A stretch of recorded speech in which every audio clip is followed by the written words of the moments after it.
My name is Trent Hightower. I'm a NCCET board member. I began with NCCET literally back in 1998. I'm an old man. I've been on the board back in 2006 and have returned to the board recently. I'm looking forward to today's session, Data Analytics Forum.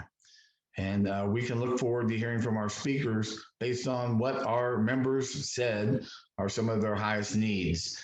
Over a month ago, we surveyed our members asking what's the highest areas of interest and success for the future for your community college, your college, or your university.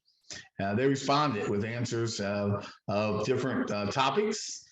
This is the number one topic that was listed as far as the need for managing successful academics in the future, both credit and non-credit. It was Data Analytics Forum, and so this is a virtual membership meeting.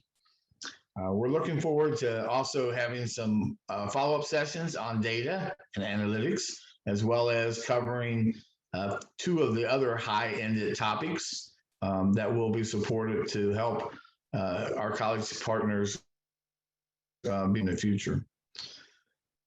There is a question box that you can notice on the Zoom at the bottom. There's a question and answer box. There's a chat box. In the chat box, if you have a question, please type it in there. We will be monitoring our time, and we will look at the end of our presentation to see how we have time to answer those questions. If we don't answer your question, we might get it to the person that you're asking the question to, and they can follow up with you. So please put your questions in the question box. It's called chat down below, and you can see that. If you're joining us for the first time, welcome to the National Council of Continuing Education and Training. They've been in operation serving colleges and universities for over 50 years as a non-for-profit and finding a way to have great events. We're anticipating a new event in February of 2022. Keep your eyes open for that. Probably be our first time to try to go live. I know right now that we're excited about getting started with our session. Our first speaker is going to talk about challenges in higher education and data analytics and data analysis. Steve Watkins comes to us as a Vice President of Customer Solutions for Data Intelligence. He is going to be talking about the way that they've been working with colleges and universities and implementing some great strategies.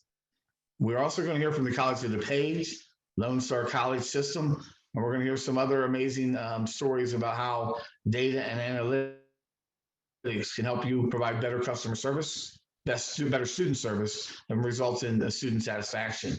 We're also looking for data that manages our organization, operations, that helps us with curriculum and thinks about our faculty.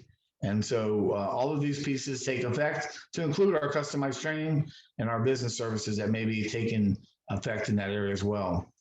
Academically, things have changed more in the last year than probably in the last decade. The way that we will come out of this in 2022 will be a new academic world, new ways of instructing, new ways of leading students to success, and new ways of analyzing data and data forum. So I'm excited for Steve Watkins to begin. He's going to start with challenges in higher education. I'm going to turn it over to you right now, Steve. Great. And we look forward to your presentation. Great. Thank you, Trenton. And good morning or afternoon to everyone who's joined this morning for today's discussion. As an perfect lead-in, Trenton, to what I'm going to talk about today, because I'm going to start everyone off today giving a quick overview of the challenges facing higher education and some of the unique challenges specifically for community colleges. All right, there's a slide, and let me move on here. So just to kick it off here, my name is Steve Wyken. I am the Vice President of Customer Solutions for Data Intelligence. And one part of what we do is we provide solutions to higher ed institutions on how to kind of tackle the challenges they're facing within their environment here. One of the things I want to start off with is talk about the current landscape. Obviously, the pandemic has dominated all aspects of our lives, including higher education. But before the pandemic, one of the biggest challenges or issues the university and college were facing was the student loan crisis, which caused many people to question the value of higher education, and they pushed for more cost-effective options for students. COVID only accelerated these existing issues, plus introduced some new challenges.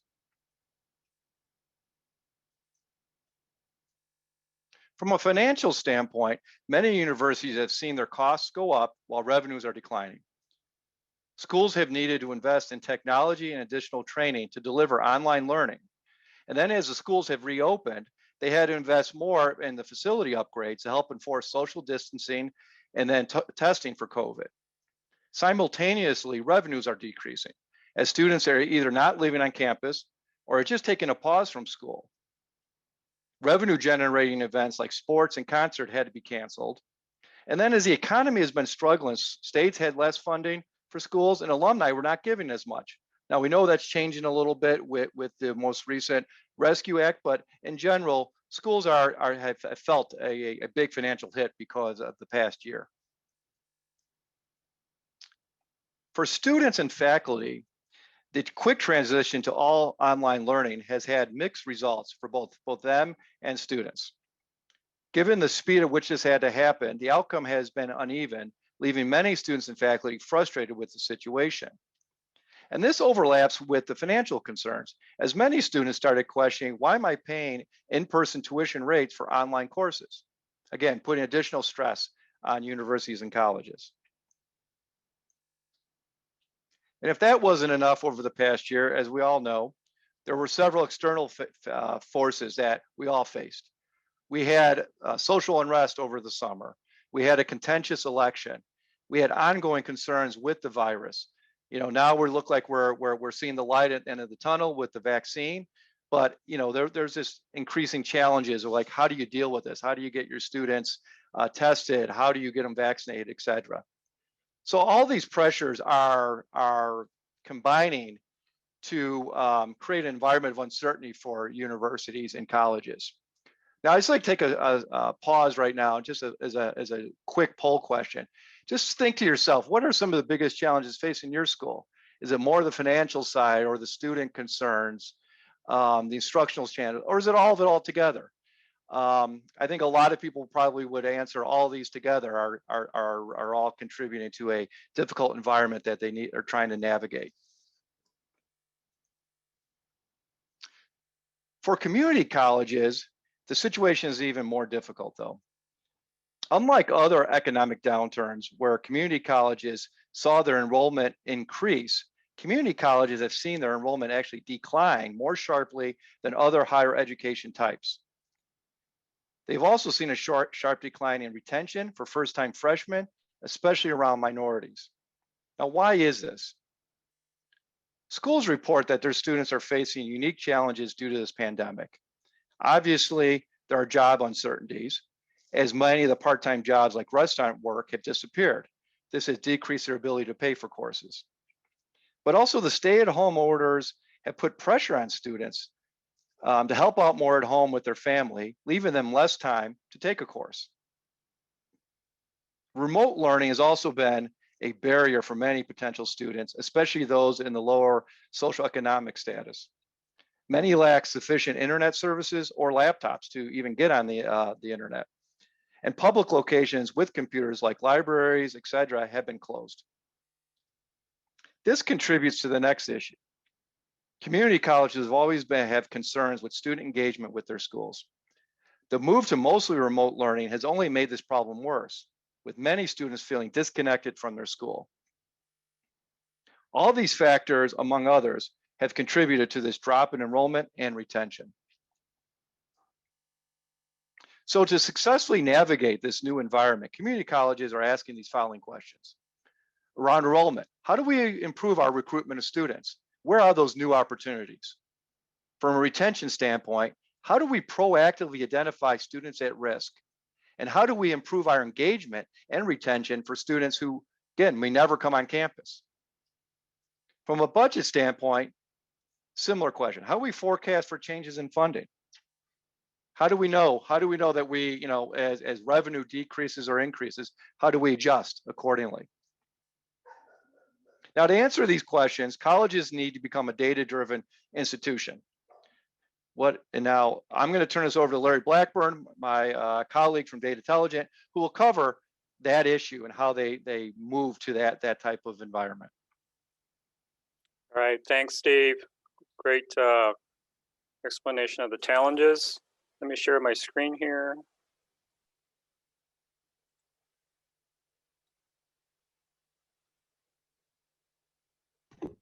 Confirm you can see my screen? Yes, all right. Thank you. All right. Hello, everybody. Great to be with you today. Excited about this topic of data analytics, something we think about every day. And so, as Steve was saying, the pandemic has sort of accelerated the need to address these challenges, especially using data. And we feel like this really calls out a need to be a data-driven college. And so what I want to talk about is a framework to think about what is a data-driven college, and then how do you get to be a data-driven college. And so we've done some research, and we want to share the results of our research on this. So I want to start with, what does it mean to be a data-driven organization or college? And through our research, we've come up with a data maturity model or a journey that organizations go through to be a data-driven organization. And being data-driven is actually the last step on this model. And so I want to start there. To be data-driven, what does that mean? It's being data first in your thinking, and it's embedding data into all of your decision and business making processes. So it's all of your systems and people are working together to make the most effective and efficient use of data.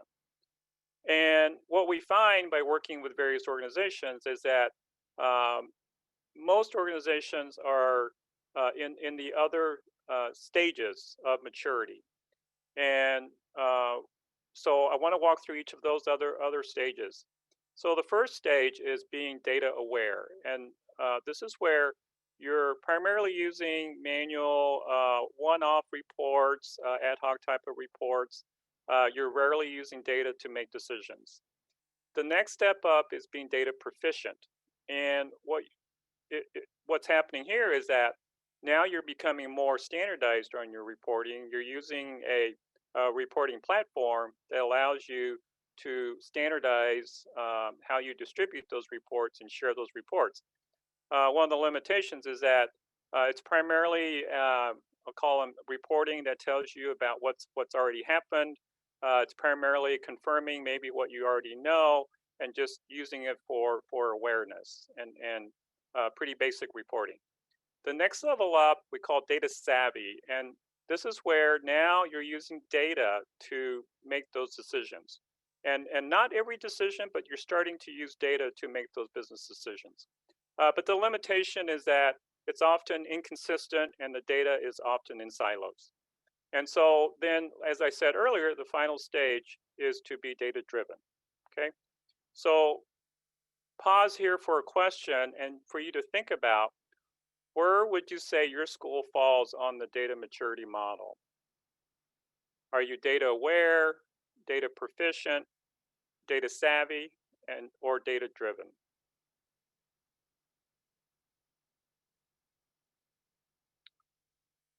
So now that we've talked about what it means to be data driven, how do you become to be a data driven college? And we've done research on this, and there was a white paper developed by 3 of the organizations that you see at the bottom of this slide.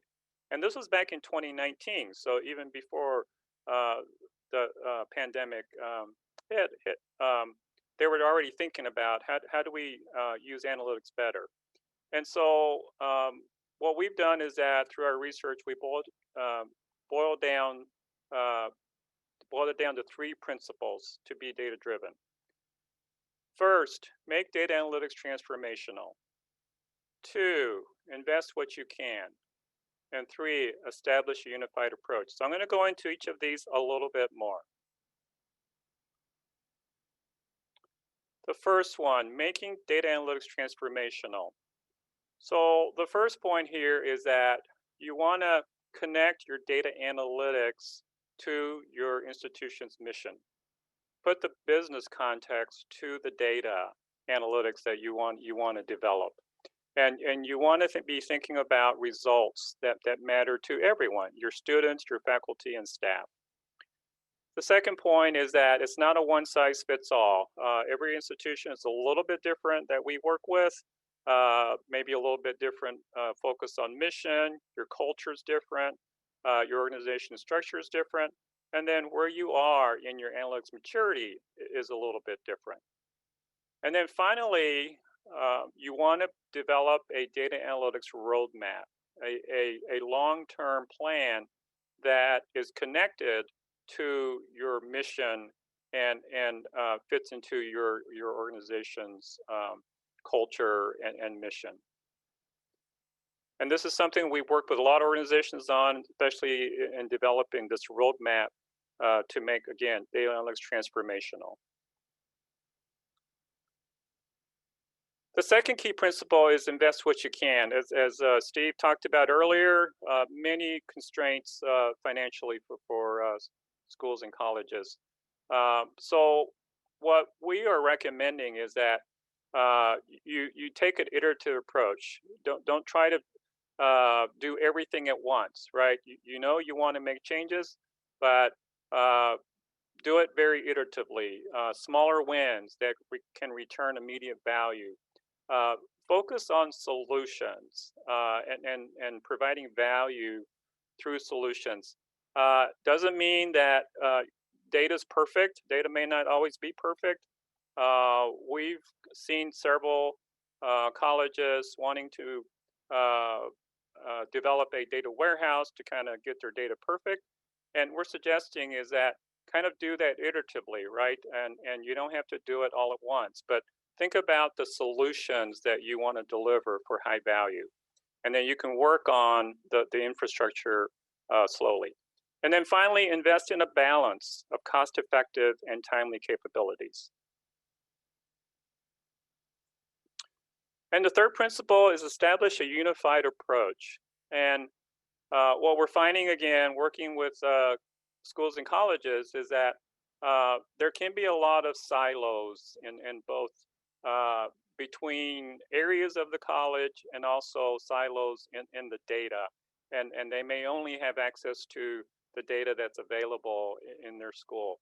And so we need to remove those silos, and the leadership set needs to expect that collaboration, right? And make it a way to make progress.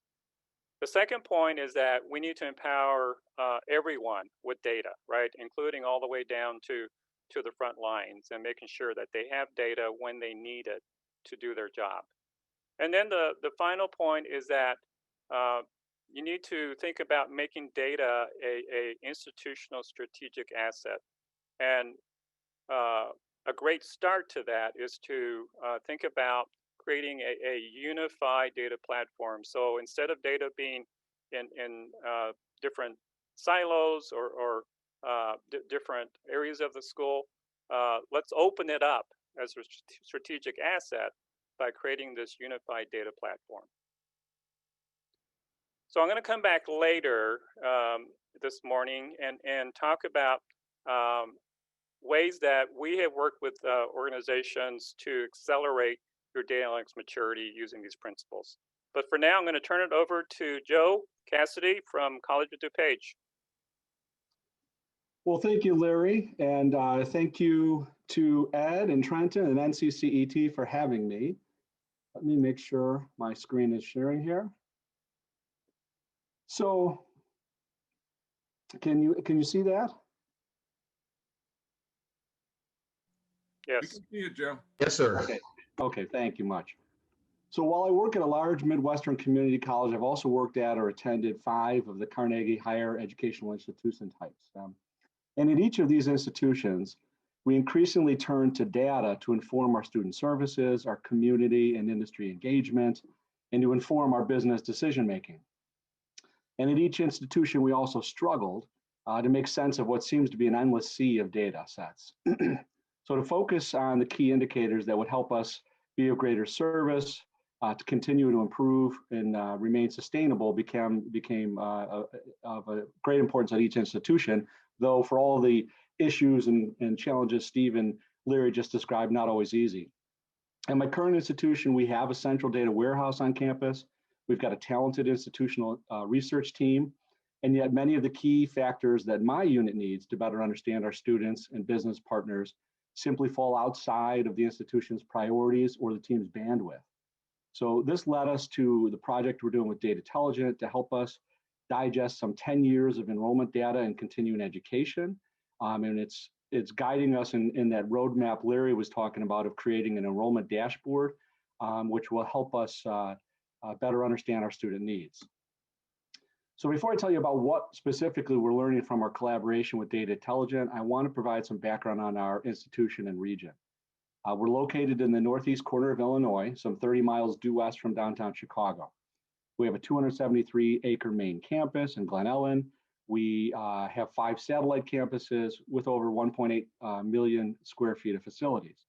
The college grants some 9 associate degrees, over 170 certificates across 50 program areas. And we also have a number of 2+2 and 3+1 BAR articulations with 4-year colleges and universities. We have some 26,000 degree-seeking students per term, and we serve as the largest feeder school for many 4-year colleges across the region. Pre-COVID, we were on track to enroll another 30,000 students per year in continuing education. So we're the largest community college in Illinois, the 2nd largest institution of higher learning in the state, and we're taking on a number of important data-driven projects across campus, namely guided pathways, strategic enrollment management, student success, and diversity, equity, and inclusion, using real hard data to support our efforts in each of these areas.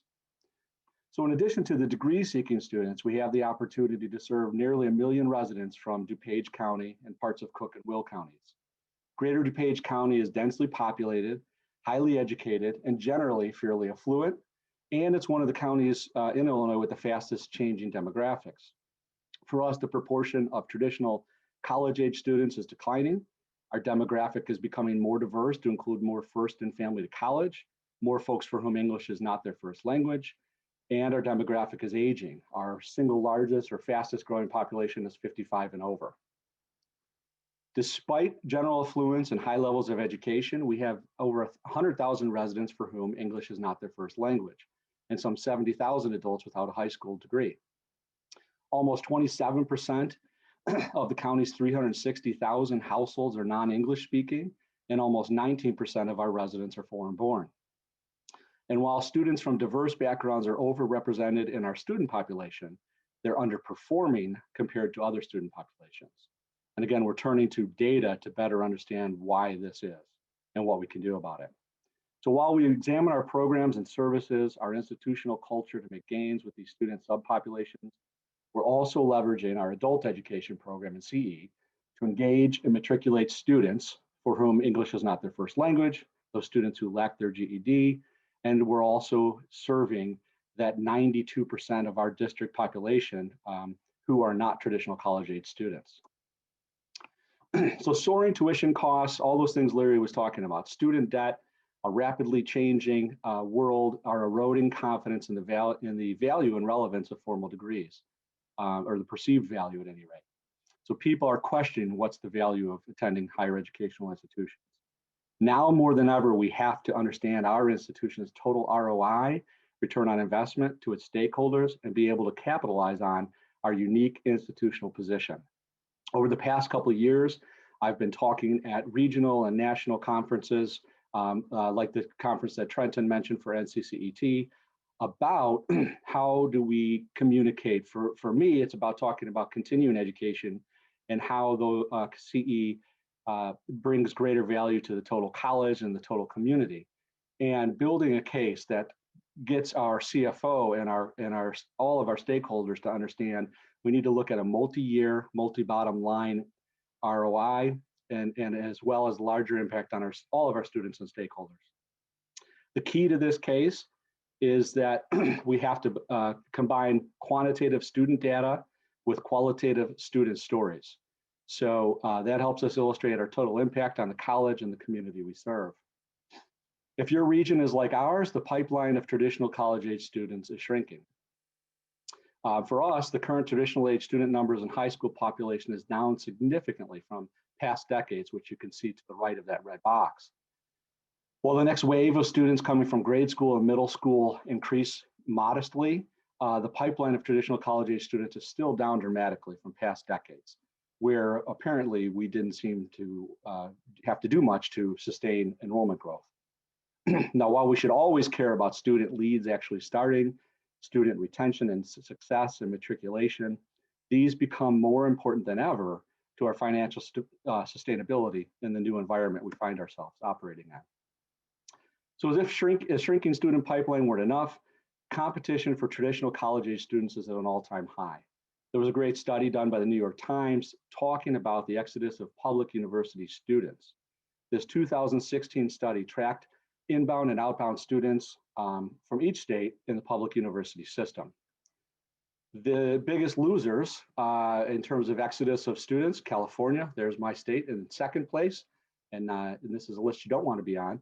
And this is looking at the per capita number of students. If you look at the actual head count of students, it shifts slightly, but you can see, this is a large percentage of state students leaving in the public university system. These numbers are slightly different when you look at all institution types. For instance, Illinois has about 48% total outward migration of students. But we have, for instance, schools coming from the SEC, setting up recruiting offices in our area, offering full rides to students in their hope to retain these students after graduation. Now, these schools are tracking their data and they're learning how to use that to attract our students. The biggest winners in terms of the number of inbound students, Pennsylvania, Alabama, Arizona, Ohio, South Carolina. And again, what these schools know is that decades-old institutional attitude in higher ed that students will simply come to us. It just isn't true. It's always been a complacent stance. Better understanding who our students are, what they care about in terms of services and culture, how they learn, would always have been a good thing to focus on, but now it becomes necessary for our survival. In 2021, student debt had exceeded 1.7 trillion. And again, as mentioned, consumer confidence in higher ed is at an all-time low, and more funders are looking at performance-based funding. Add to this again, that shrinking enrollment pipeline, increased competition, decreased funding, as Steve was mentioning, and it's clear we need to become data-driven institutions. Now, this seems dire, it sounds dire, but it really is an opportunity for all of us to improve. Despite all of the challenges I've mentioned, and despite declining enrollment in our degree-seeking student population and continuing education, because we've been data-focused, we've been aggressively growing our enrollment for the past 10 years. Now, our enrollment tracking is very manual at present, or has been, but we had experienced 49% growth from fiscal year 11 to fiscal year 19. And again, pre-COVID, we were on track for 30,000 students. Now we're working with Data Intelligent to get us back to that enrollment growth trajectory. And I mentioned our enrollment tracking had been extremely manual. This is an ugly slide. Don't spend a lot of time trying to read it. But the reason I show it to you is we were data-centric in continuing education, but it took a lot of work. While our institution pays a lot of attention to 10th day enrollment of credit students, it has more sophisticated reporting. In CE, we essentially had to take all of our data, dump it into spreadsheets, and then do year-to-year comparisons manually. So it was helping us grow our enrollment, but it was taking a whole lot more time than it should. And it was limited in terms of the intelligence business intelligence we were getting out of this. So here you see a quick look at a dashboard that Data Intelligent has built for us. And on the left, you see all of our continuing education major program areas. In the middle there, you see great news. Everything was growing pre-COVID year to year because, again, we're looking at our student data. Of course, on the right, you see what happened overnight when COVID hit. But we've been focusing on this project with Data Intelligence, again, to get us back to that growth pattern when we start to get back to normal here. And what's really interesting about this is you can see year to year enrollment trends for a given subunit, adult education, but you can also click on adult education and then drill down to the course level and start to see trends on the course level as well. So in addition to reviewing enrollment year to date, we're also analyzing 10 years of enrollment data to better understand our students' learning pathways and preferences. So where we knew some things anecdotally, we're also seeing less obvious trends now with actually looking at the actual data. We can look at individual student records and their progress, but we can also look at aggregate student data to help us better understand student learning tendencies.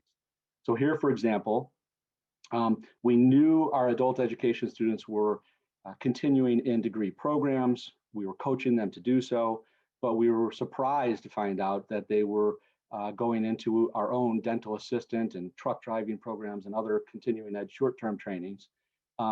Seems obvious now, but it was only in looking at this data that we saw we could be more intentional in supporting these students, making them aware of these opportunities and supporting them in the process. So while we have always believed that CE serves as a port of entry into the larger college, our data analysis has put concrete numbers behind this case. I mentioned how we have to avoid looking at our divisions from a purely single year, single bottom line P&L. In our case, hard matriculation data has built a convincing multi-year ROI case. What does the data tell us? So we've crunched 650,000 student records over 10 years with the Data Intelligence team. And what do we know? Almost 60,000 students matriculated from continuing education into degree courses and programs, resulting in almost 300,000 credits and almost $40 million without state apportionment. So even our harshest critics have come to be supporters and understanding that we are truly delivering likely the largest single source of student matriculation into college programs. But again, it's looking at data that's helping us build this case, help us convince our leaders of the importance of our unit and our work, and it's also helping support student enrollment management as we connect to larger efforts on campus. So for continuing ed at College of DuPage, data analytics are helping us demonstrate our total ROI to the college as well as the community. It's informing our marketing, our student services and program development, and it's supporting our enrollment growth. College-wide, we're looking at our data to offset a shrinking enrollment pipeline, to counter increased competition while furthering student success, matriculation, and ultimately advancing our diversity, equity, and inclusion initiatives.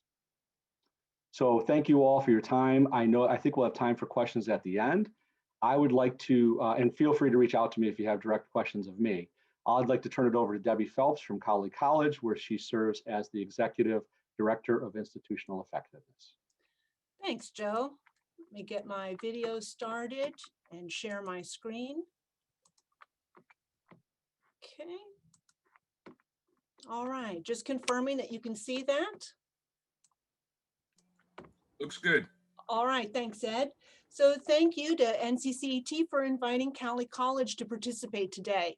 Like Joe told you, my name is Debbie Phelps, and I am the Executive Director of Institutional Effectiveness at Colley College. If you'd like to reach out to me after today's event, please don't hesitate. Email me at debbie.phelps@colley.edu.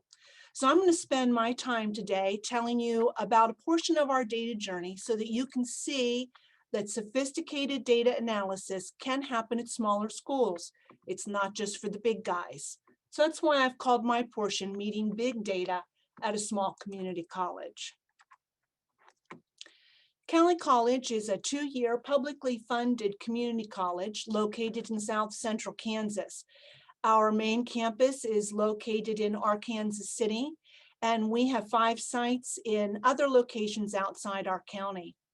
We offer 120 academic program choices for associate's degrees in both transfer and career and technical education majors, Plus, we have multiple levels of certificate awards that help students transition straight into the workplace. 3,796 students attended Cali College during academic year 2019-2020, and 2,633 students attended during 2020 fall. So on average, 80% of our student body are residents of the state of Kansas. And for the past 3 fall semesters, an average of 35% of our student body was enrolled exclusively in online coursework. And of course, because of the pandemic, we've seen an increase of students moving into a complete distance education mode, and we've seen students take advantage of an option that we've been increasing called synchronous learning. And that allows them to feel like they're in a live classroom because that live classroom is on the screen, and yet they have the safety and security of taking their classes safely at home during the pandemic. So traditionally aged students are still the primary members of our student cohorts, but our high school enrollment in both transfer and technical coursework has increased over the past 3 years. Unfortunately, this is in contrast to what we're seeing across the state of Kansas, where we're seeing decreasing numbers of high school graduates attending college. In this past year, less than 50% of our high school graduates decided to continue into higher ed. Our county's population, just like our state, is aging at the same time, and we're seeing some loss in population to other counties in our state. And some of that is because of job loss and other economic factors. So here at Cali College, my office is a one-person multifunctional shop with each contributing to the college's organizational effectiveness.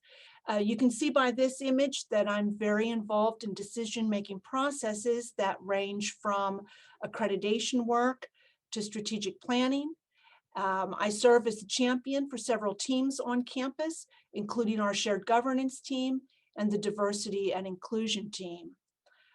My passion is change management. That's how I got into the data world in the beginning, because I became fascinated with how my institution was managing change through accreditation, and that led me into the data role. Here at Cali College, my office incorporates many of the focuses of my role. And so I see accreditation work as a driver, data provides that important direction, and team building breaks down the silos. So I'm sure everyone on this call today can relate to the need for more help. Regardless of the size of your office staff, we are making so many decisions based on data, as we should. So here are some of the business and operational challenges that we have had at Cali College that are related to data. We turned to Tableau as a way to give me the increased efficiency of a full-time employee who would be filling data requests for me. So we also need to take data literacy and data governance and bring that into our culture. So, you know, those are 2 hot topics in the data world right now. And in recent years, many colleges and organizations, just like Cali College, experienced a significant computer system transition. We made the move from a customized DOS system to a relational database in 2016, with the main difference being that that relational database has individual module managers. Now, both of these models for housing and access to your data have drawbacks. And as Joe pointed out, you can, with a relational database, have silos. So that's something that we're working to break down. The change also required employees to become more data literate and for us to develop governance standards. But the great part is it has democratized data on campus. employees are able to voice informed opinions on decisions that are being made, and this empowers them. This has made a great change across our campus with how employees feel about doing their jobs now. So we also had need for functionality. And functionality goes hand in hand with the previous two because data literate employees are generally still not data analysts. And so again, Tableau gives us the ability to give more sophisticated meaning to our data, but in a way that can be clearly understood at a glance. Now, if you think back to what Larry shared, he had that slide that showed that data maturity path. And so I would say at Cali College, we are data savvy. We have both canned and customized reports in our Genzibar system, and we use those regularly. Many of the data users on campus do not have to reach out to me like they did the computer programmer who managed our DOS system, because we have created those reports for them. But we recognized that a move up to a higher level of maturity would mean we would need to be able to combine information from multiple database modules and with external data sets from agencies like the Census Bureau and the Department of Labor. So our biggest need here at Cali College is to be able to use our data to answer the question, what now? So it's one thing to be able to look at a key results indicator, like a year-over-year completion rates change. But it's another thing to be able to take that same information and predict how many students will complete this year or next year, or who will enroll next year, who will successfully transfer out. And these are the proactive questions that we need to be able to answer now. So I have a question for you. How many of you wish there was more of you to go around? So here at Cali College, I realized I was facing two timelines. The first being the immediacy of my college's need. And the second was my knowledge growth with Tableau. And I realized these two did not match up. And that's when I reached out to Larry Blackburn at Datatilligent. And you can see that my goal here at Cali is to move from what I call moving data analytics from me to we. And we call that little project of mine the Tiger Ambush. You're probably not aware, but when tigers come together, it's not called a pack or a tribe, but it's called an ambush. And so tigers generally are fairly solitary, but when they have a task to do, often when female tigers are protecting cubs, they form a group called an ambush. And so over the past year, I've been calling my colleagues to join me to serve students better and join the Tiger Ambush. So we are in stage one of our journey, our partnership with Datatilligent, and it's helping us to continue that momentum in data maturity. So we have completed two dashboards in this first leg. The first is a student retention dashboard. It allows us to tailor our message to student strengths and needs. The dashboard uses a set of data points that prior research demonstrated to us were risk factors for our students. The dashboard then calculates a risk score and drops each degree-seeking college student into one of two buckets, at risk or not at risk.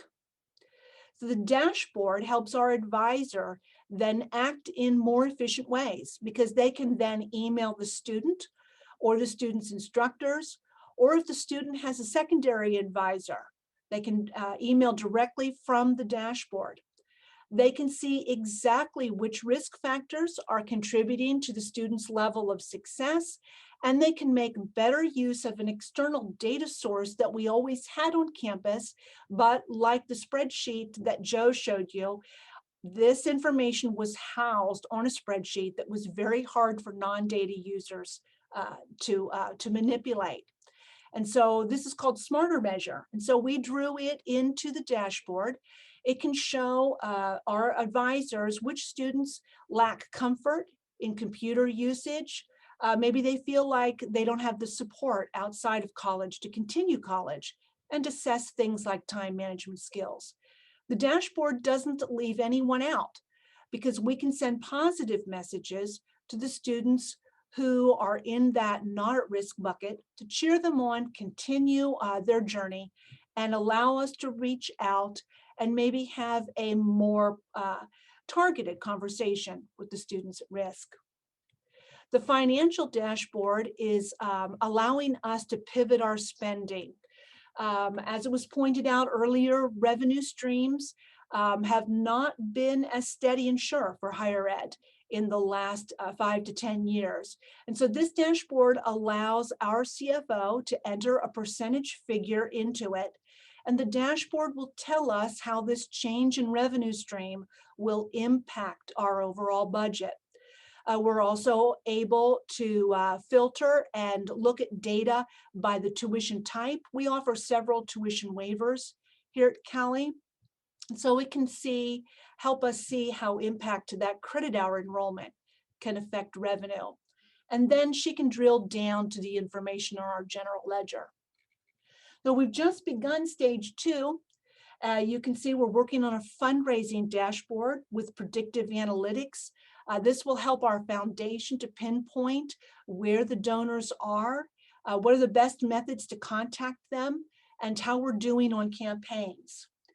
We secured some Perkins 5 funding for a dashboard that will help us bring in Census and Department of Labor data so we can best serve out-of-force workers here in the state of Kansas.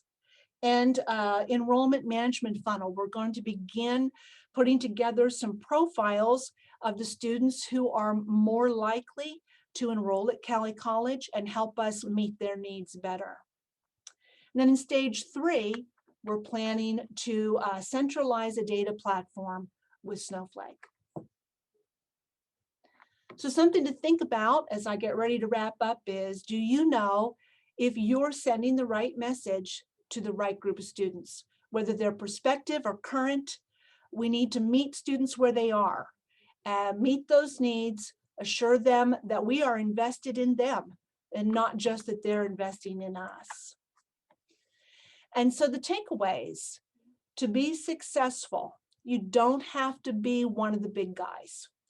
To be successful, you need 3 things: know your data, know your champions. Get those people on your team, get them excited. There's been nothing more exciting on our campus in data than the addition of Tableau and now Data Intelligent, and be able to share a data vision.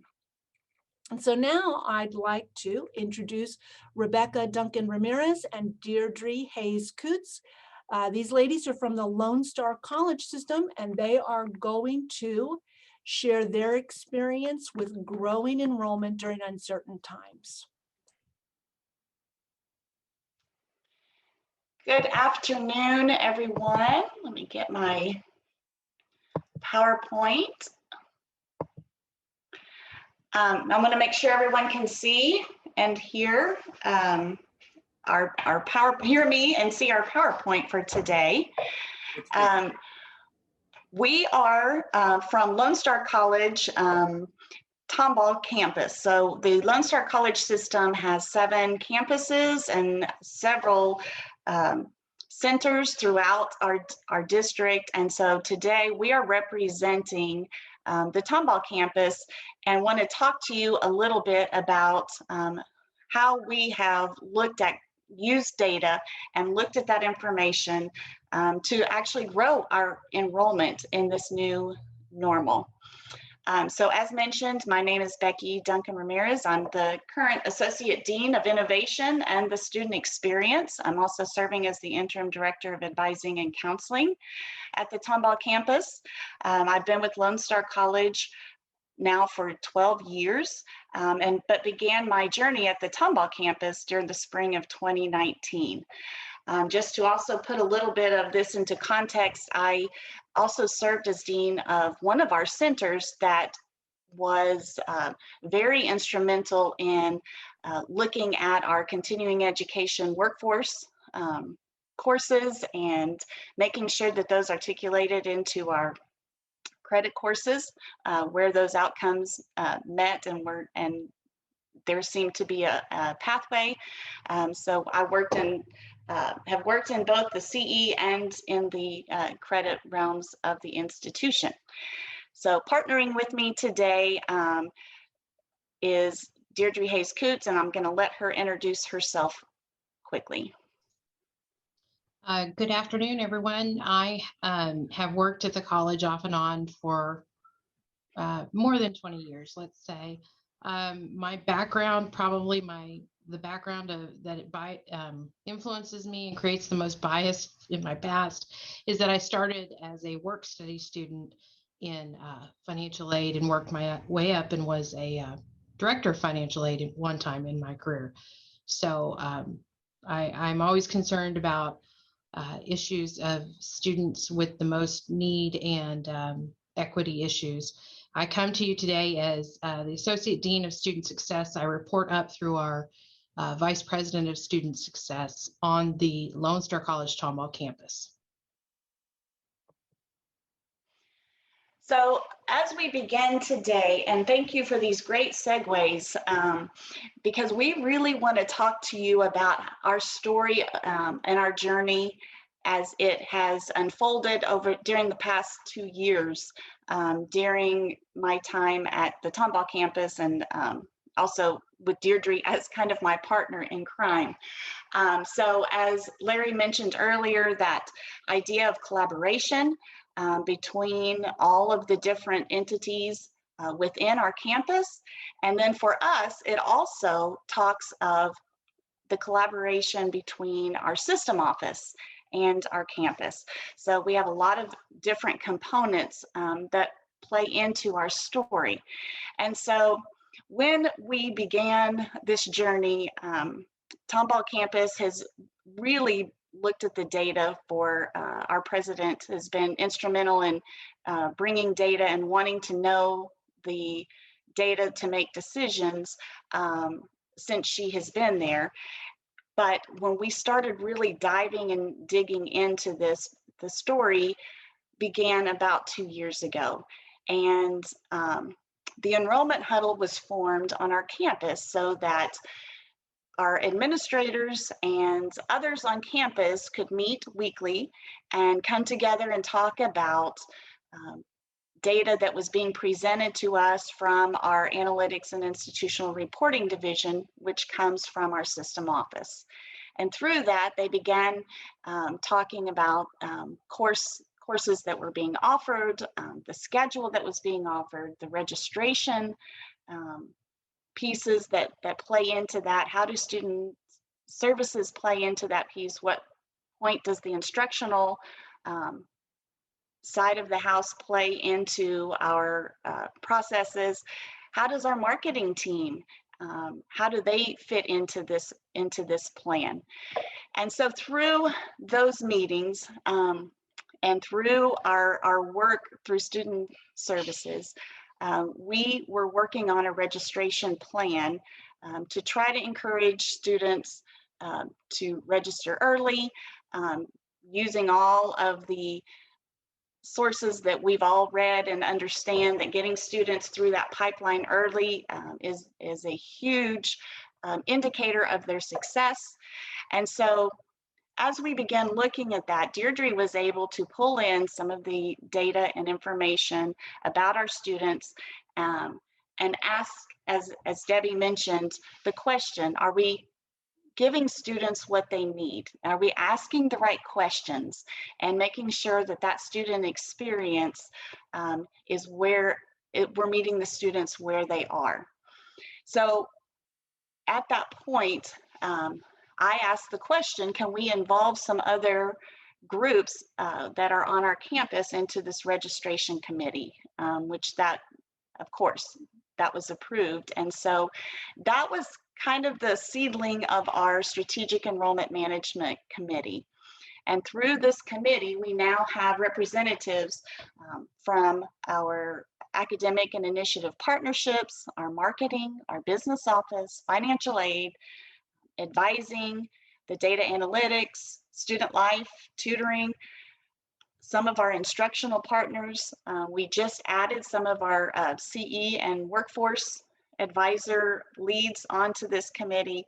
And so as you can see, this is a well-rounded, we're getting a lot of different perspectives as we grow this committee and as it becomes a place where the college itself looks to for guidance as we're looking at retention and as we're looking at recruitment for our students. So what is our focus then when we talk about, are we meeting students where they need to be? And we're looking collaboratively about what the student experience looks like. One of the things that we've talked about is that a student experience is nonlinear. And what we're going to talk about the majority of the time today is, you can see my little blue man here. A student starts out, they bring all of the things that they bring of previous school experiences, life experiences, family. And then we expect them to go through this process, which isn't always linear. They bounce back and forth, and based upon different barriers that we sometimes put in place, they go back and forth, and they have to go through all of their educational experiences and first year experience and their faculty interactions, tutoring. Then they have to go back for registration, and then we hope that their graduation or their completion of their certificate, they then decide to transfer and then move on to a career. And so how do we keep up with that? How do we leverage the information that we have with data and working collaboratively with our system office, with all of the different divisions within our campus? How do we leverage that to make sure that our students have what they need when they need it?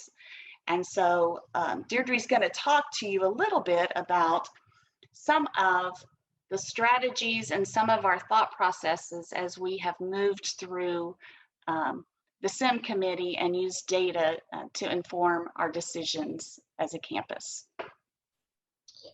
Thanks, Becky. What I'm showing you right now is our student headcount year over year for our spring terms. I chose spring just because that's the enrollment period we're in right now. What you'll notice, or what I would call to your attention, is spring of 2012 and the decline that we suffered. And then right about spring 17, you'll notice we hit a peak. And there were lots of things that were going on at our campus that I'm not going to go into, just all types of situations going on. And we had Hurricane Harvey and the floods and everything. And we hit a valley again, let's call it, in spring 19. And then what you'll see is an increase in our enrollments. And right now, our head count for this spring 21, is actually above 9,000. And that matters to us. These are, and I should pause and say, this official day of record, I'm sure you all have a census day. So I wanted to be true to the analyst inside of me and say these are one point in time in every semester, but actually we're pretty proud of the fact that we've hit over 9,000 students now for this spring, and so we're excited about that. Just to give you a taste of what got us here, some of the pieces of the pie, if you will, as part of our SEM team, we, for example, have different strategies. So as you can imagine, we have many different strategies, but one of them, and Becky, I think is it on the next slide? One of them is what we call our shopping cart campaign. And if this looks a little bit to you like an Amazon shopping cart reminder, that's where we got the idea. Thank you, Amazon. So what happens with our students is they're able to go into our student system, and put courses in a shopping cart. And so one of the things that we found is that students don't always finish the registration process. And so this is one of those tactics I cannot take credit for. I want to stop for a moment and recognize that we are very blessed at Lone Star College, that we have a robust, in my opinion, a robust analytics and institutional reporting. We call them AIR, AIR is the acronym. We have a very robust AIR department, and they are always on their toes. Without them, we would not have achieved the enrollment growth I just showed you. And they are instrumental in every single one of our strategies. Without them, we would not have been able to accomplish our enrollment growth. So I cannot say that enough. But this is just one of our many campaigns. We send this out to students for the spring. I think it's very unusual, but we had 80% return or yield, if you want to say, students registered that were contacted. That's pretty incredible. I don't know that we'll ever see that again. We were averaging right around 30% yield in the past, but something happened this spring. The other thing I want to note before I turn it back over to Becky, I think the next slide is yours, Becky. We have experienced something very different than most colleges and even our sister colleges. We have experienced 4 consecutive contact hour enrollment growths over the past year. And we hope and believe that our summer 2021 registration that's been going on for 3 or 4 weeks now, it's shaping up to be very healthy. And so one of the things I have to remember is, and cite to you, is that collaboration with your analytics department and all of their tools will either make or break these collaborative efforts. So go ahead, Becky.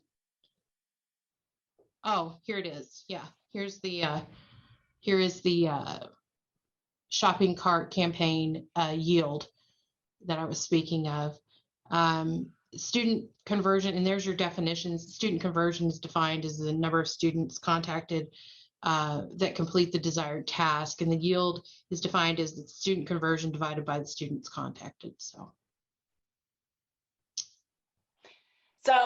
as Deirdre mentioned, and as several others of my colleagues have mentioned today, collaborative work is imperative to use data efficiently and effectively. And I love this picture because not only does it show the need to be rowing in the same direction, but at the beginning of the apparatus, you see the coach at the front trying to keep them focused and keep them on the same page. And you need somebody that's going to facilitate and keep everybody moving into the same direction.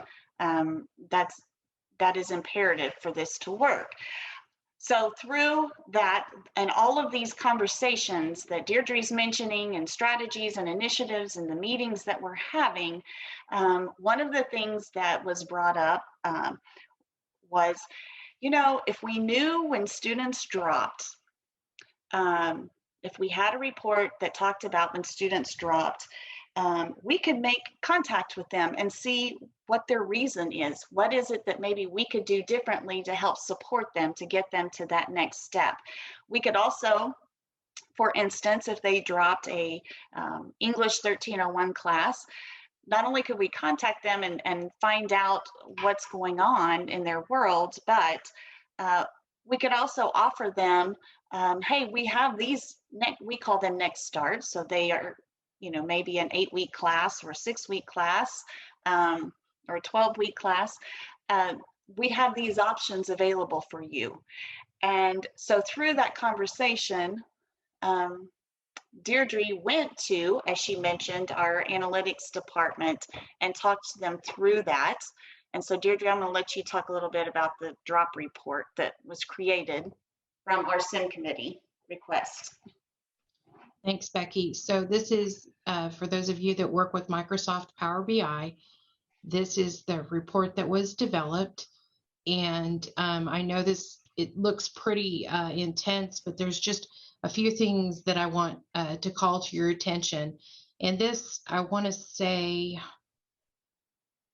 took the developer, I want to call him the right name, probably 2 or 3 weeks.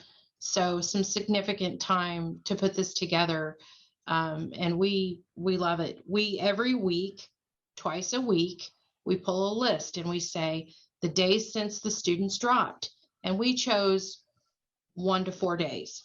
Okay. And I can explain the timeline if you're interested offline, but we chose that. And so you'll see between 1 and 4 days, when this was pulled a few days ago, we had 8 unduplicated head count, or the total of 9 drops.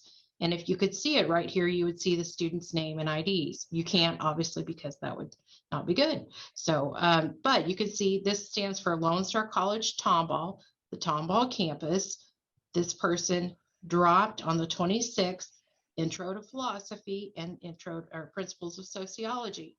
What I can't show you in this demonstration is there are drop-down menus inside of here that when an advisor looks at this, they can actually pull up what students, or they can pull up the options for the classes, as Becky was mentioning, for Next Start. The other thing is you can't see the menu here, but we have the opportunity to pull a student contact list out of this Power BI report. And so I'm not sure in your many careers if you've ever wished you could contact students immediately after they dropped to find out what happened, what's going on. Do you need help? Do you need housing resources or food, or is it just the way life goes right now? Or can we offer you an opportunity to take the learning that you did in this first 4 weeks of this class and shift it into a Next Start, because they've invested time, money, they've bought their books. So that is an example of what we think is going to help with student retention, completion, success, and hopefully will help students get registered in whatever the next courses are for them, or at least get them connected to resources. So we've talked today a lot about the collaborative efforts within our campus, between our campus and our system office, which has really been our main focus. I recognize, as Debbie mentioned earlier, that we are a huge system and that we have some of the different departments that we are able to rely on. But I think more importantly, my focus on this is to show that collaboration and working with the entire college and working with, if you have a system office, working with them works, and that it is imperative to do that to see success and to move the needle when we're looking at our data. So what have we learned over the last couple of years? I think was mentioned earlier, this is an iterative process and it takes time. And so must be collaborative to see results. The Nike Just Do It. Many times we will have a conversation in our SEM committee and we don't spend a lot of time going back and saying, okay, well, let me research and let's try to look at this from a different angle. We send those nudges out. We work on these different strategies and looking at different niche groups to focus on, and then we do it. Knowing, on my next point, that not every campaign, strategy, or nudge will be effective, and that's okay. We've got a bucket list of those. It's about what we learn from our students during that process so that we can better support their goals. That's what the important piece is. And then the last is document, document, document.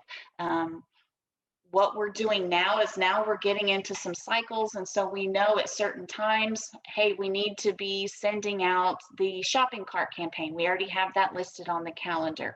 And the cool thing is now we're able to take all of these nudges and strategies that we've been using and put them on a timeline and then overlay our enrollment on top of that so we can see what has been, when we're seeing some spikes and when we're seeing some dips and where we need to focus on.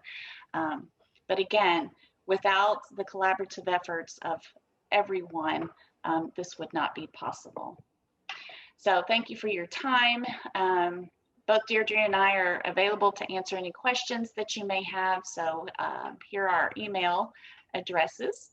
And so next I would like to introduce Jack McKenzie of College APP, who will be talking about data analytics and the adult prospect pipeline. Thank you very much. Good morning and afternoon to everyone. Boy, how interesting is all of this? There's so much going on and so many innovative ideas. And we're happy to talk today about an area that's a little bit of a black box for almost everyone, which is marketing, and specifically to adults. We've heard several references to the shrinking enrollment pipeline among high school students, and we all know that, we all feel it, and it's different in different parts of the country. But there's one thing that's not shrinking, and that's the number of adults who want and or need more education, but they're hard to find, and they've always been hard to find. They find us very well. Finding them is much more difficult. I'm going to talk about that. And there's, with all the data out there, and there's a ton of it, and we've heard about it today, and we've heard about all the great efforts that are being made to bring these non-siloed and bring them together and have data and departments talk to each other. Finding students is a difficult one. And meanwhile, what we see is there's a fair amount of political and social pressure at the state level that kind of works its way down to the campus, which is states have identified this need to have a greater educated workforce. And it's great for a state to say, we need a greater educated workforce. But what we've seen is there's not a lot of help to the colleges who are the ones who provide that education and training. And these are some of the states that have graphics and pithy titles like 60 by 30 and Drive to 55 and other things. But it's actually the colleges at the front line who have the responsibility to find and educate those adults. And that's what we're here to talk about, is using data to more efficiently do that. And I hate to say, I'm actually starting out with some bad news on this front because of changes that are going on as we speak at Google, Facebook, Instagram, Apple, and a number of other platforms, if you will, marketing platforms, are in the process of making it more difficult for colleges to find those adult students. And I won't get into all the details about what's different about each of them. But there's the thing to remember is it's the difference between third-party data, which is what they own, and how they use it and how they allow you to deploy it in marketing, and first-party data, which you can own, which you do own some, and there's others that we think you should think about owning that allow you to take control of your marketing outreach to adults. I want you to know we're not talking about high school seniors here. We're talking about adults in the wild who are in your communities, who have a need, and by the way, have some level of intention to address that need and getting more education and training. So on the third party side, that's the side that anyone in marketing has lived on for the last 50 years. It's organized by demographic categories. It's anonymous. You don't know the people you're actually marketing to. You just know the categories that they belong to, and you cross your fingers and hope that they're the right ones. Sometimes you can add in some interest categories, like interest in online education or some other things that might exist inside one of these platforms. But generally speaking, it has nothing to do with exactly what the services you're offering. They can be generalized in personas like Education Eddie and those kinds of things that are general and frankly not terribly helpful when it comes to efficiently marketing to people in your community. The good news is that there are potential solutions for you, and that is first-party data. In other words, your data that you have access to, that you can control, that is not anonymous, that is at the person level, with a great deal of detail about the person. And it allows for you to score, and we'll talk about that. I've heard some different predictive analytics being used in other parts of the institution, which is fantastic, because you do need ways to create confidence that you're doing the right thing. And scoring is one, whether it's a 1 or a 2 on being at risk, or in this case, 1 to 100 on likelihood to want more education. Using scores gives you the power to move forward with some level of confidence versus just throwing marketing out into the wild and saying, gosh, I hope the right people see this, because we don't know who the right people are. The evolution of first-party data for education, I won't go into great detail, but it essentially started, the whole concept of what we're talking about, of this marketing efficiency, started at the presidential campaign level 13 years ago. So this is not new, but it's new to education. The campaigns needed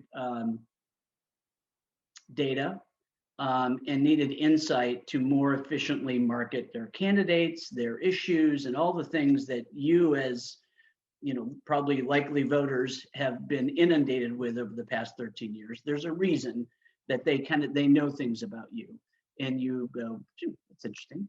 How did they know I'm an environmental voter or something else? But there's a way for them to know, or at least have a high probability of knowing, and that's the key. All of that moved out into the commercial world, which you consume every day, whether that's telecommunications, consumer packaged goods, retail, all the ads that you see and all the marketing outreach in those major categories has been driven by predictive analytics for the past 10 years. We saw the opportunity and that there was a problem in the higher education space as it related to adult students and the challenges the colleges faced. And so we went to the folks who were doing it for politics, who were doing it for Verizon and Ford, et cetera, and said, have you ever thought about doing this for education? And that's what College App, which stands for Adult Prospect Pipeline, does.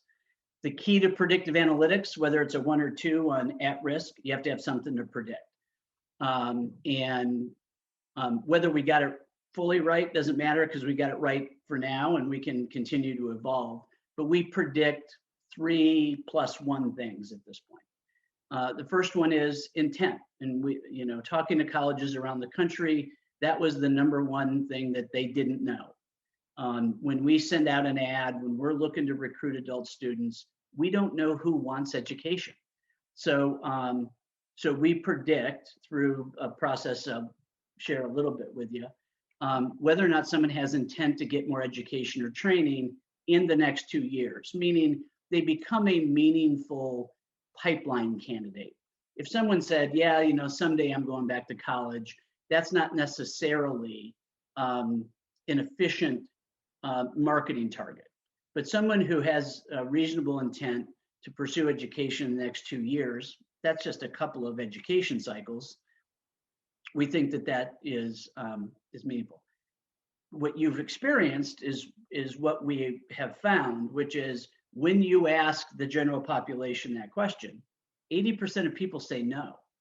So that tells you right out of the gate that 80% of your marketing to the general population in your community is inefficient because it's going to people who actually don't have any intent.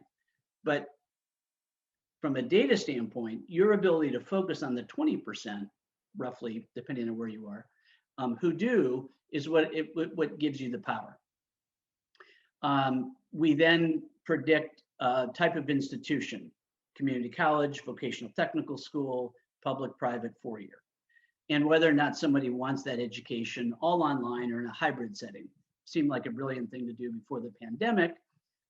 We think it will be a meaningful differentiator as it relates to service offerings from colleges.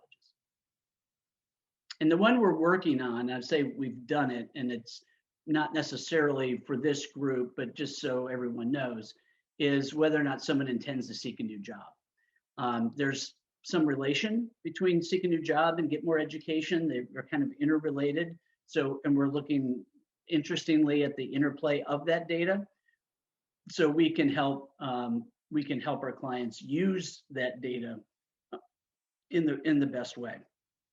And the way you get this data, so it becomes first party, your data, versus third party, somebody else's anonymous data, is to gain access to a database. And there are a few that exist, but not many. Almost all of them are originated and primarily serve the political space.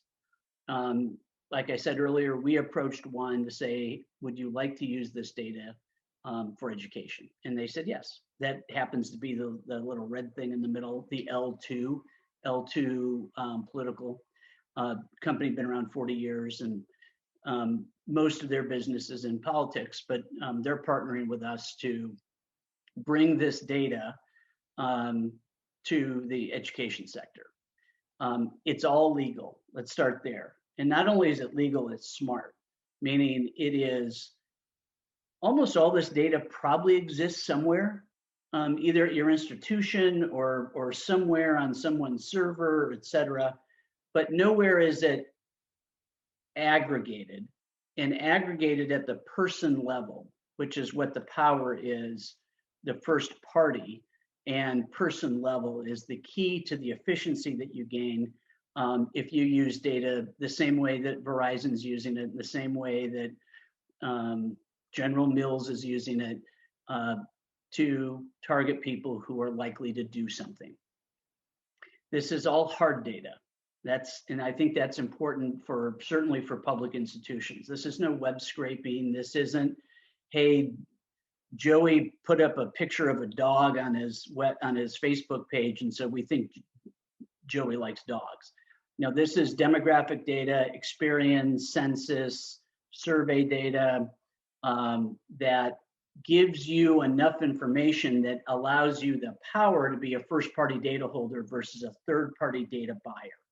And there's a big difference, and given the changes that are going on in big tech, it gives you the power. All that data that exists, and it's hundreds and hundreds. If anyone on here likes spreadsheets, the spreadsheets are amazingly long because of the amount of data that's known at the person level.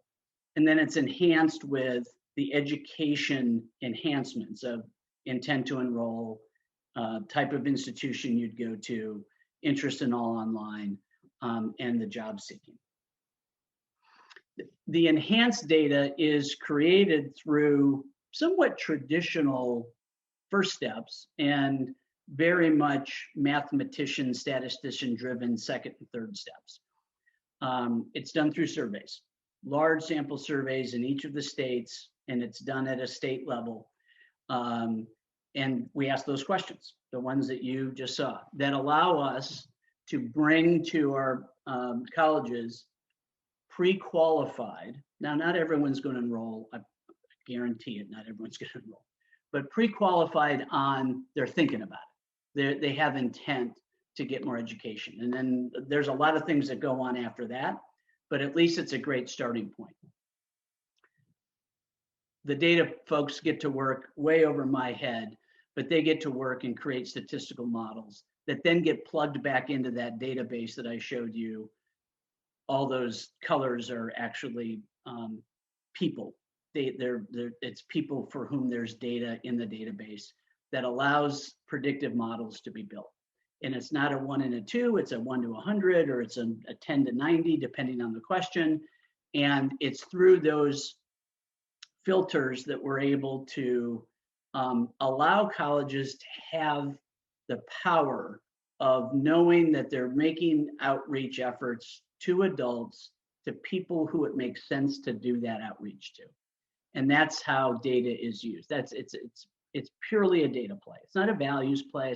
It's like, I don't want to market to 100 people. I want to market to 20 people who are likely to be, and it's that math that that the methodology was developed for, and that's now being used.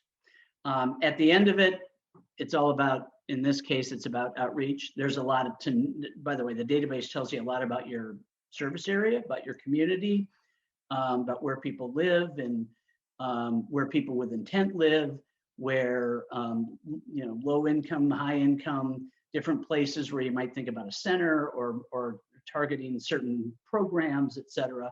There's a lot of capabilities within the database, but we're here to talk about the outreach to adults for potential enrollment. The data, again, first party, meaning you own it. The data then goes into all those platforms that are in turmoil, who are making it more difficult for the third party part of it to work for you. You're able to put in first party data, your data, and target the people who were on the list. And that's the difference between third and first. And we are encouraging, wherever you get first party data, we're encouraging colleges to use first party data and not be subject to the whims of Congress, the political pressures that are on big tech companies, because it's you're out of control when you do that.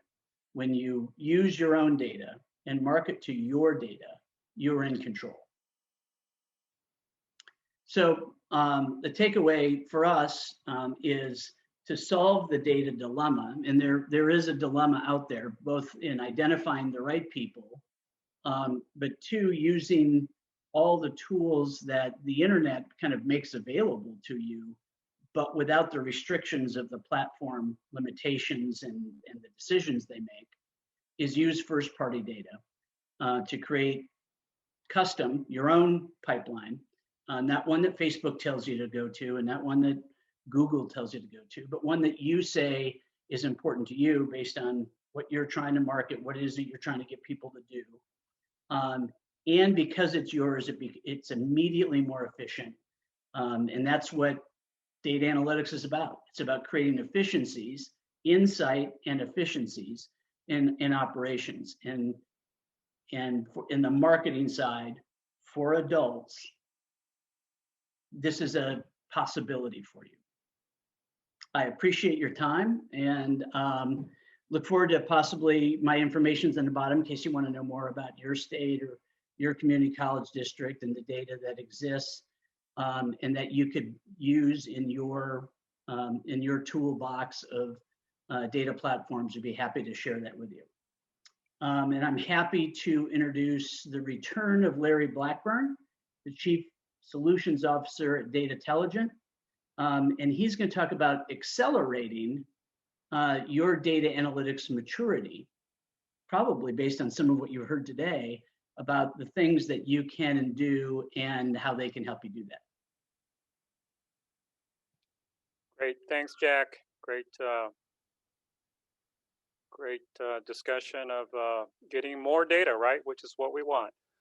So hello, everyone, again. If I didn't say it earlier, I'm the Chief Solutions Officer at Untitled.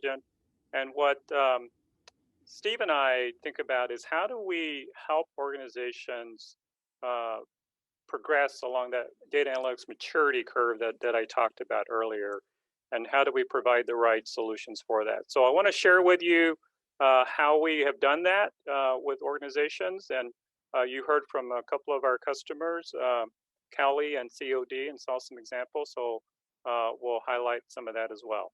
So, and confirm, you can see my screen, Ed? Yes, Larry. Great, thank you. So I want to go back to the key principles that I talked about earlier, and these three key principles. And I think you heard some great examples from the colleges of how they're doing this, right? They're making data analytics transformational. They've got a roadmap. They're working collaboratively. They're investing what they can, right? I know that there are challenges, and having worked with Debbie at Cali and Joe at COD, they're doing a great job of just investing what they can and making showing value through the solutions. And then finally, you heard great examples of creating that unified approach and breaking down silos.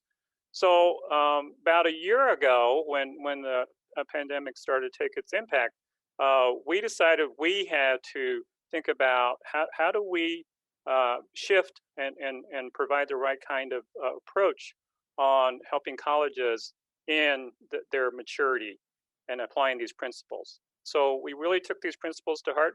And so we came up with a new way, and we call it data analytics as a service. And it's a subscription approach to partnering. And we find that a lot of organizations, to really mature in their data analytics, they often need a partner. But we wanted to make it easy. So we came up with a subscription approach that gives you quick time to value. We're agile, flexible, and we're trying to really focus on helping organizations make those data-driven decisions.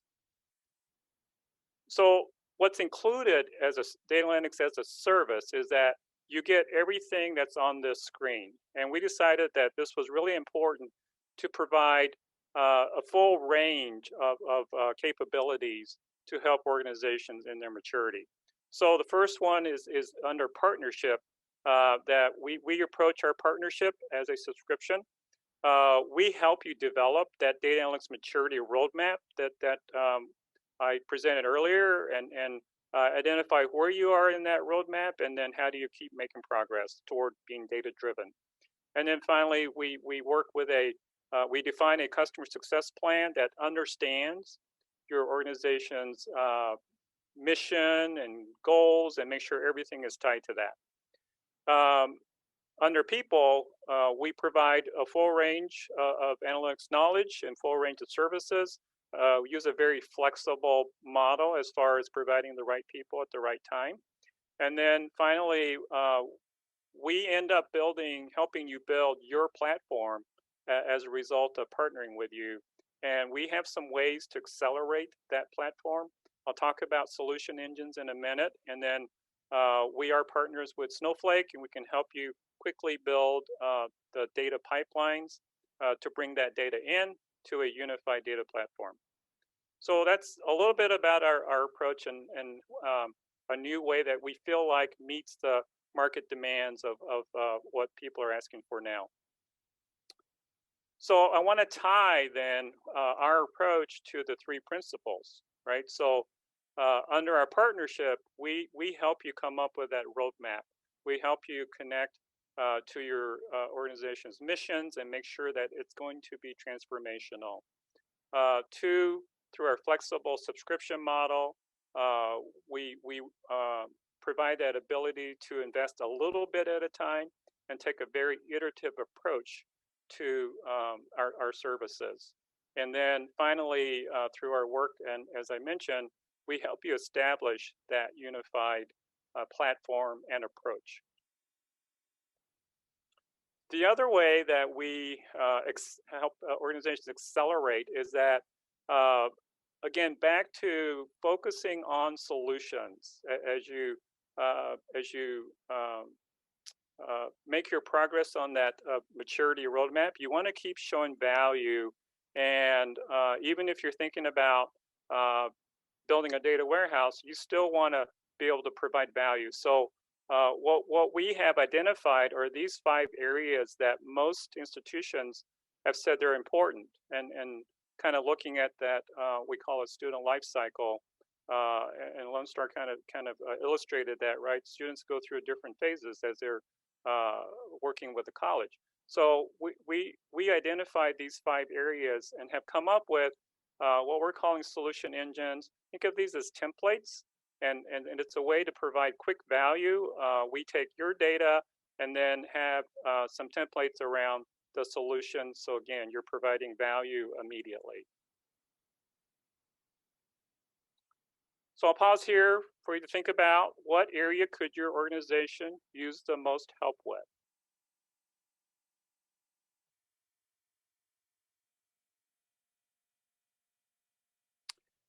And what I want to do now is give you examples, and these are examples from both COD and Cali that were talked about earlier, and kind of show you how we've taken the solution engines and have